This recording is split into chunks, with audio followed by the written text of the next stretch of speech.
নমস্কাৰ আপোনালোক সকলোকে ডাটা নিউজলৈ স্বাগতম জনাইছোঁ। আজিৰ দিনটোৰ গুৰুত্বপূৰ্ণ বাতৰিবোৰ লৈ আহিছোঁ। অসমৰ লগতে ভাৰতৰ বিভিন্ন প্ৰান্তৰ পৰা এনেধৰণৰ খবৰবোৰ চাবৰ কাৰণে আমাৰ চেনেলটো ছাবস্ক্ৰাইব কৰি এটা লাইক কৰি দিব।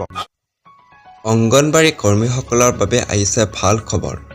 অসম ৰাজ্যিক অংগনবাড়ী কৰ্মী আৰু সহায়িকা সন্থাৰ ফালৰ পৰা এখন বিশেষ নটিচ জাৰি কৰিছে। নটিচখনত উল্লেখ কৰিছে যে অভিনন্দন গ্ৰহণ কৰিব 21 এপ্ৰিল 2024 তাৰিখে অসম ৰাজ্যিক অংগনবাড়ী কৰ্মী সহায়িকা সন্থাৰ ৰাজ্যিক কমিটিৰ বৰ্ধিত সভা সংগঠনৰ স্থায়ী সভানেত্ৰী জয়মতী দাসৰ সভানেতৃত্বত গুৱাহাটীৰ বিষ্ণু নিৰ্মলা ভৱনত অনুষ্ঠিত হৈ যায়। সভাত উপদেষ্টা তপন শৰ্মাও উপস্থিত থাকে। সমগ্ৰ অসমৰ পৰা 169 গৰাকী প্ৰতিনিধি উপস্থিত আছিল। উক্ত সভাত 26 গৰাকী বান্ধৱীয়ে পৰিস্থিতিৰ ওপৰত আলোচনা কৰি কিছুমান সিদ্ধান্ত গ্ৰহণ কৰিছে।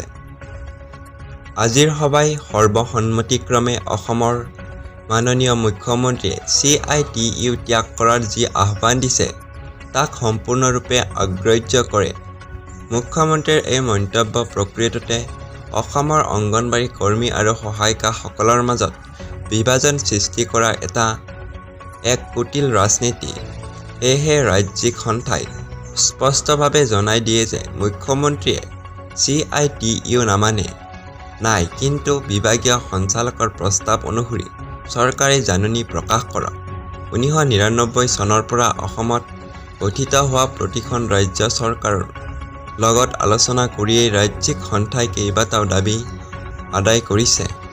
2017 চনত সৰ্বানন্দ সোণোৱালৰ নেতৃত্বাধীন বিজেপি চৰকাৰৰ সময়তো আন্দোলন কৰি ৰাজ্যিক সন্থাই চৰকাৰক মাননী বৃদ্ধি কৰিবলৈ বাধ্য কৰাইছিল বুলি এই নটিচখনত উল্লেখ কৰিছে অংগনবাড়ী সন্থাৰ তৰফৰ পৰা।